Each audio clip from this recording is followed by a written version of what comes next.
अस्सलामु अलैकुम वरहमतुल्लाहि वबरकातुहू। उम्मीद करता हूँ कि आप हज़रात खैर व आफ़ियत से होंगे। अल्लाह ताला मुझे और आपको हम सबको खुश और आबाद रखे और हम सबको तमाम मुसीबतों और परेशानियों से महफूज फरमाए। आज मैं आपके लिए बहुत ही ज़बरदस्त और कीमती वीडियो लेकर आया हूँ। ये बहुत ही ज़बरदस्त मसला है हमारी बहनों, बेटियों, माओं के लिए जिनको इस मसले का पता नहीं होता। तो शरई तौर पे कुरान और हदीस के मुताबिक मैं आपको इस मसले का जो है ना वो हल बताऊंगा। तो वीडियो को एंड तक लाजमी देखिएगा, सुनिएगा और इसको इस पर अमल भी कीजिएगा। तो अगर आपने अभी तक मेरा चैनल सब्सक्राइब नहीं किया तो आप प्लीज़ मेरा चैनल सब्सक्राइब कर लें ताकि न्यू आने वाली वीडियो आप तक पहुंच सके। तो चलिए शुरू करते हैं।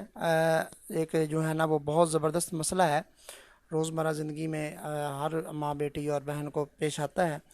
हैज़ की हालत में दुरूद शरीफ पढ़ना कैसा है? ठीक है, क्या पढ़ना जायज़ है या नहीं है? यानी कि हैज़ की हालत में, पीरियड्स जब होते हैं लेडीज़ को, औरतों को, तो उस हालत में दुरूद शरीफ पढ़ना कैसा है? तो इसमें मैं आपको बताता चलूँ कि पीरियड्स में, हैज़ की हालत में औरत को काफ़ी चीज़ों से हदीस में और शरीयत में आया है, शरीयत ने मना किया है। इसमें सबसे पहले तो उसका नमाज वो नहीं पढ़ सकती वो हैज़ की हालत में। दूसरे नंबर पे वो रोज़ा भी नहीं रख सकती। नमाज, रोज़ा ये नहीं पढ़ सकती। नमाज नहीं पढ़ सकती, रोज़ा भी नहीं रख सकती। तीसरे नंबर पे कुरान मजीद की तलावत नहीं कर सकती और कुरान मजीद को छू भी नहीं सकती। ठीक है। चौथे नंबर पे मस्जिद में नहीं जा सकती। पाँचवें नंबर पे तवाफ़ भी नहीं कर सकती। ठीक है। और ऐसे ही आगे आप आगे आगे देखते कि हत्ता कि एक कोई वर्क पड़ा हुआ है, उस पर अरबी लिखी हुई है, कुरान मजीद की कोई तलावत यानी कि कुरान मजीद की कोई आयत लिखी हुई हैं, तो औरत उसको भी उस हैज़ की हालत में उठा नहीं सकती। वो किसी कपड़े से या किसी और को कहेगी कि इसको उठा के इधर रख दें। ठीक है। तो ये एक शरई मसला है।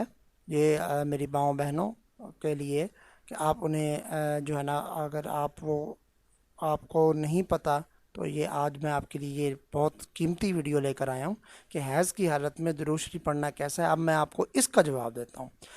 तो चंद चीज़ें जो हैज़ की हालत में नहीं यानी कि कर सकती वो मैंने आपको बता दी हैं, और अब मैं जो हैज़ की हालत में आप कर सकती हैं वो मैं आपको बताने जा रहा हूँ।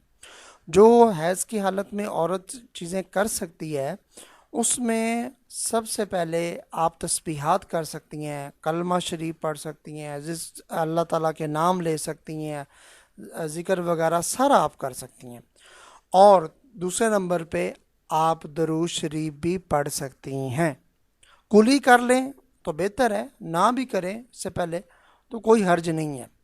आप बिल्कुल दरूद शरीफ पढ़ सकती हैं, जायज़ है शरीयत में। हैज़ की हालत में दरूद शरीफ पढ़ सकती है औरत।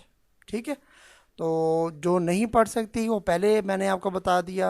हैज़ की हालत में जो चीज़ें नहीं करनी, नमाज नहीं पढ़नी, रोज़ा नहीं रखना, कुरान मजीद की तलावत नहीं करनी, छूना नहीं है कुरान मजीद को, और कोई कुरानी वर्क को नहीं छूना, और अगर उम्रा या हज कर रही है तो उसके दौरान वो तवाफ़ नहीं करना, मस्जिद में नहीं जाना, ये सारी ममनू है। ठीक है।